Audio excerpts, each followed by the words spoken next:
আমরা 53 বছর ভুগেছি আমাদের পার্শ্ববর্তী রাষ্ট্রের অত্যাচার, ঠিক না? আমাদের এই বাংলাদেশের যত অশান্তি, সব অশান্তির ভাইরাসটা জন্ম হয় দিল্লিতে। বাংলাদেশের যত অশান্তি, এই অশান্তির ভাইরাস জন্ম হয় কোথায়? দিল্লি থেকে আস্তে আস্তে ওরা বাংলাদেশের দিকে সাপ্লাই করে, ঠিক না?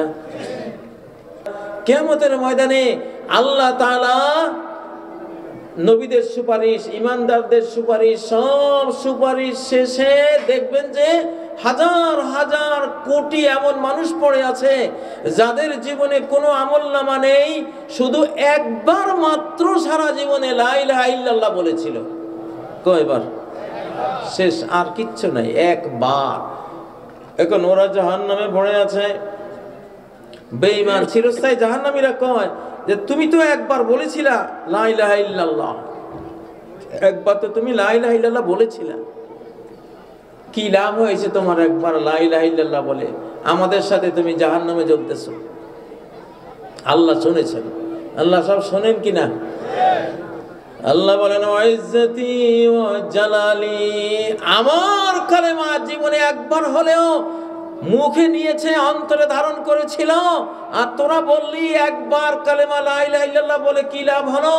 আমার ইজ্জত পরাক্রমের কসম, লা উখরিজান্না মিনান নার মান ক্বালা লা ইলাহা ইল্লাল্লাহ ওয়া লাহু মাররাতান মিন দারি, জীবনে একবার হলেও যার আমলনামায় লা ইলাহা ইল্লাল্লাহ আমি পাবো আজকে, আমি আল্লাহ আমার ইজ্জত পরাক্রমের কসম করে বলছি, তারা আমি এখন বের করব। আল্লাহু আকবার। এজন্য বলতেছি বাবারে, যেই হও না কেন, হিন্দু, বৌদ্ধ, খ্রিস্টান, ইহুদি, যাই হও না কেন, জীবনে একবার হলেও মন থেকে লা ইলাহা ইল্লাল্লাহ পড়ে রাখো, ঠিক না? যদি কাজে লেগে যায়, যে আল্লাহ বানাইছে আমাদেরকে, ওনার স্নেহ মায়ার কি অভাব আছে? আমরা যখন কোনো বিদেশি শক্তির বিরুদ্ধে যুদ্ধের কথা বলি কারণ তারা আক্রমণ করতেছে, আক্রমণ করার জন্য আসতেছে। আমরা 53 বছর ভুগেছি আমাদের পার্শ্ববর্তী রাষ্ট্রের অত্যাচার, ঠিক না? আমাদের এই বাংলাদেশের যত অশান্তি, সব অশান্তির ভাইরাসটা জন্ম হয় দিল্লিতে। বাংলাদেশের যত অশান্তি, এই অশান্তির ভাইরাস জন্ম হয় কোথায়? দিল্লি থেকে আস্তে আস্তে ওরা বাংলাদেশের দিকে সাপ্লাই করে, ঠিক না? ওই কারণে বাধ্য হয়ে আমরা চিৎকার দেই, স্লোগান দেই বা যুদ্ধের কথা বলি। কিন্তু দরকার কি আছে ভাই? তোমরা তো মানব ভাই, আমাদের মানব বোন আমাদের, ঠিক না? তোমরা শান্তি মতে থাকো না, তোমরা ইসলাম কবুল করে ফেলো, লা ইলাহা ইল্লাল্লাহ কালেমা একটা পড়ে তোমাদের স্রষ্টাকে তোমরা মাবুদ মেনে ইবাদত বন্দেগী শুরু করে দাও, আমরা তোমাদের ভাই হয়ে গেলাম পুরোপুরি, ঠিক না? ইসলাম কি যুদ্ধ চায়? আমরা যে বাংলাদেশে স্লোগান দিই লড়াই লড়াই লড়াই চাই, লড়াই করে বাঁচতে চাই, লড়াই লড়াই লড়াই চাই, চাই কথাটা ঠিক না।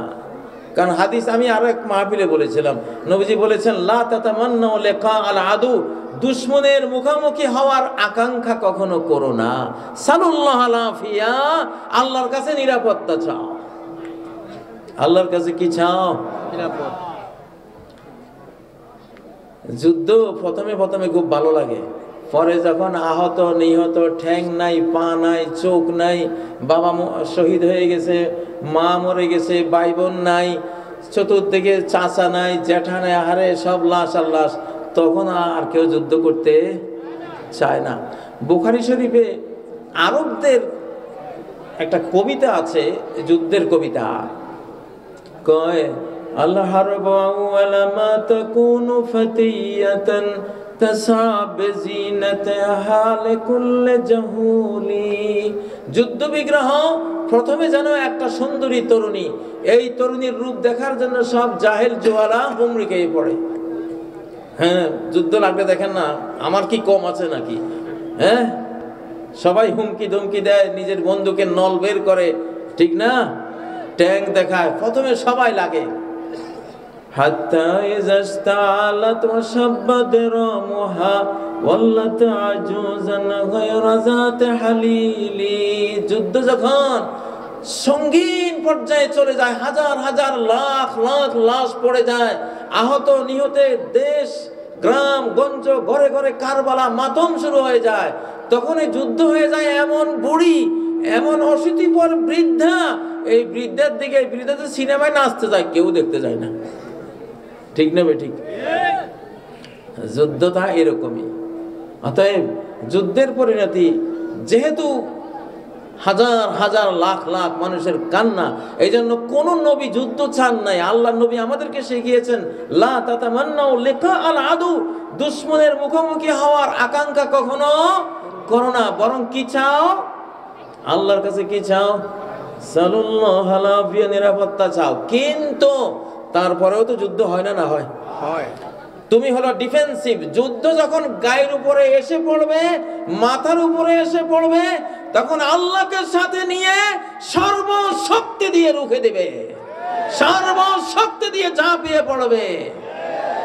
ঠিক না? তাকবীর দাও, তাকবীর।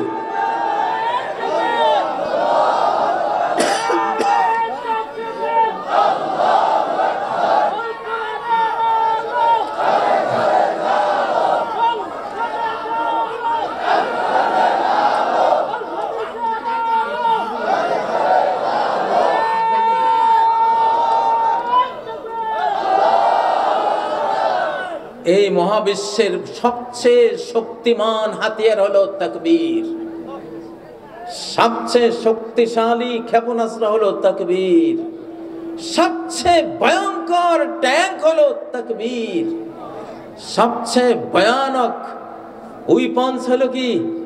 তাকবীর। কথাই সবচেয়ে বড়। আল্লাহ তাআলা কথা দিয়ে মহাবিশ্ব সৃষ্টি করেন। কোন একটা কথাই তো। মহাবিশ্ব সৃষ্টি হয়েছে কি দিয়ে? রড, ইট, সিমেন্ট, এগুলি দিয়ে। কি দিয়ে? কথা। ইযা কাদা আমরুন ফাইন্নামা ইয়াকুলু লাহু কুন ফায়াকুন। যখন তিনি কোনো কাজ করতে চান, শুধু বলে দেন হও, সাথে সাথে সেটা হয়ে যায়।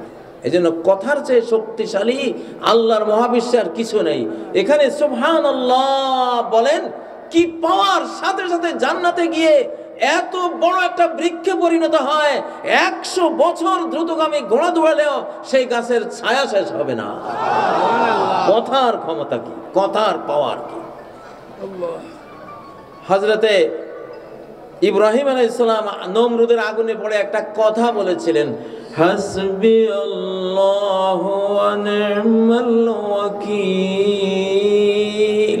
সাথে সাথে আকাশের কমান্ডে নমরুদের ওই আগুন, যে আগুনের উপর দিয়ে পাখি উড়ে গেলে পড়ে যেত জ্বলে পড়ে, সেই আগুন গলে গুলজার হয়ে গেল, ফুল বাগান হয়ে গেল। ঠিক না কি? কথার পাওয়ার কি! এক যুদ্ধে নবীজির সৈনিকরা পরাজয়ের মুখোমুখি পড়ে গেছে, জিতে যাওয়ার কোনো সম্ভাবনাই নাই। হঠাৎ সবাই বলে ফেলল, ওয়াকালু হাসবুনাল্লাহু ওয়া নি'মাল ওয়াকিল। আল্লাহু আকবার। হাসবুনাল্লাহু, আল্লাহ ইজ সাফিসিয়েন্ট ফর আস। আমাদের জন্য আল্লাহ যথেষ্ট। আর কতই না উত্তম কর্মবিধায়ক তিনি। বলার সাথে সাথে কি হয়ে গেল? যুদ্ধের পাল্লা পাল্টে গেল। ফানকালাবু বিনি'মা, তারা আল্লাহর নেয়ামত বিজয় নিয়ে ফেরত আসলো। আল্লাহু আকবার। 1947 আগে হিন্দু মুসলিম রায়ট চলছে। একটা গ্রামে মুসলমান আছে 30-40 জন, তাদেরকে হামলা করতে আসতেছে হাজার হাজার হিন্দু। তখন রায়ট ছিল হিন্দু মুসলমানের। তো একটা খাল আছে ওই গ্রামের সামনে। এখন যে 30-40 জন মুসলিম ছিল, ওরা এই পার থেকে ওদের দেখে ভাবলো যে আমরা 30-40 জন, আহারে বউ বেটি বাচ্চা, কিছু তো রক্ষা হবে না, সব জবাই করে ফেলবে। ওরা দিছেন একটা তাকবীর, নারায়ে তাকবীর, আল্লাহু আকবার যখন চিৎকার দিছে, ওরা যখন নৌকা দিয়ে আসতেছিল, তাকবীরের চোটে নৌকা উল্টে সব ওই খালের মধ্যে। এটা চাক্ষুষ ঘটনা, প্রত্যক্ষদর্শীরা বলছে। যখন তাকবীরের চোটে নৌকা উল্টে গেছে, তখন ওরা এমন ভয় পাইল যে এরা দিল কি তাকবীর, আর নৌকা উল্টে এভাবে পড়ে গেল, এখানে তো যাওয়া যাবে না। হাজার হাজার আক্রমণকারী নৌকার দুর্গতি দেখে ওই পার থেকে চলে গেছে। আল্লাহু আকবার। আর শাহজালালের তাকবীরের ইতিহাস জানেন না? গৌর গোবিন্দের রাজপ্রাসাদ ভেঙে গেছে না? রাজপ্রাসাদ ভেঙে গেছে না? লিল্লাহি তাকবীর। তাকবীর, কথা যেহেতু, কথা দিয়ে মহাবিশ্ব তৈরি, কথা দিয়ে হামলা চালাবো আগে আমরা। আমাদের প্রথম আক্রমণ কি দিয়া? মুসলিমদের সকল যুদ্ধ শুরু হয় কি দিয়া? লিল্লাহি তাকবীর। আরশ পর্যন্ত আওয়াজটা পৌঁছায় দাও না।